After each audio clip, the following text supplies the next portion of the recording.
Hello every one, നമുക്കിന്ന് heading tags നോക്കാം. എന്തിനാണ് ഹെഡിങ് ടാഗ്സ് യൂസ് ചെയ്യുന്നത് വെച്ചാൽ നമ്മൾ ചെയ്യുന്ന വെബ് പേജിനകത്ത് എന്തെങ്കിലും ഹെഡിങ് ആയിട്ട് കൊടുക്കാനുണ്ടെങ്കിൽ ആ ഹെഡിങ് കൊടുക്കാൻ വേണ്ടിയിട്ടാണ് നമ്മൾ ഹെഡിങ് ടാഗ്സ് യൂസ് ചെയ്യുന്നത്. സോ നമുക്ക് HTML 6 type of heading tags provide ചെയ്യുന്നുണ്ട്. ഈ 6 ടൈപ്പ് ഓഫ് ഹെഡിങ് ടാഗ്സ് എങ്ങനെയാണെന്ന് വെച്ചാൽ ഫസ്റ്റ് വൺ ഏറ്റവും വലുത്, പിന്നെ അതിനനുസരിച്ച് ഇങ്ങനെ ചെറുത് സൈസ് ചെറുതായിട്ട് വരും. ഓക്കെ, അപ്പം നമുക്ക് ഫസ്റ്റ് ഏറ്റവും വലിയ സൈസിലുള്ള ഹെഡിങ് ടാഗ് നോക്കാം. അത് നമ്മൾ എങ്ങനെയാണ് കൊടുക്കുന്നതെന്ന് വെച്ചാൽ H1 എന്നാണ് കൊടുക്കുക. H1 അടിക്കുക. അതിനകത്ത് നമുക്ക് എന്താണോ കണ്ടൻറ്റ് വേണ്ടത് ആ കണ്ടൻറ്റ് നമുക്ക് ടൈപ്പ് ചെയ്ത് കൊടുക്കാം. സോ എൻ്റെ നെയിം ഷഹല ഫെബിൻ ആയതുകൊണ്ട് ഞാൻ എൻ്റെ പേര് കൊടുക്കുന്നു ഷഹല ഫെബിൻ. ദെൻ ഞാൻ എൻ്റെ ഔട്ട് എടുത്ത് കാണിച്ചു തരാം. ഗോ ലൈവ് വെച്ചിട്ട് ഞാൻ ഔട്ട് എടുക്കുന്നു. സോ ഇവിടെ കണ്ടോ ഷഹല ഫെബിൻ ഔട്ട് വന്നത് കണ്ടോ?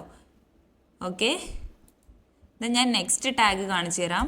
H2 ടാഗിനകത്ത് ഞാൻ സെയിം എൻ്റെ നെയിം തന്നെ കൊടുത്തു, Shahala Febin.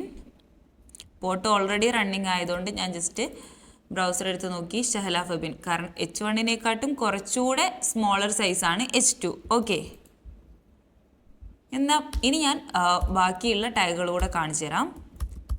Okay, H3, then H4,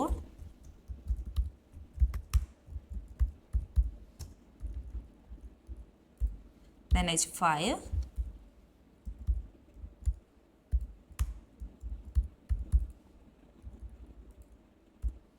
then H6.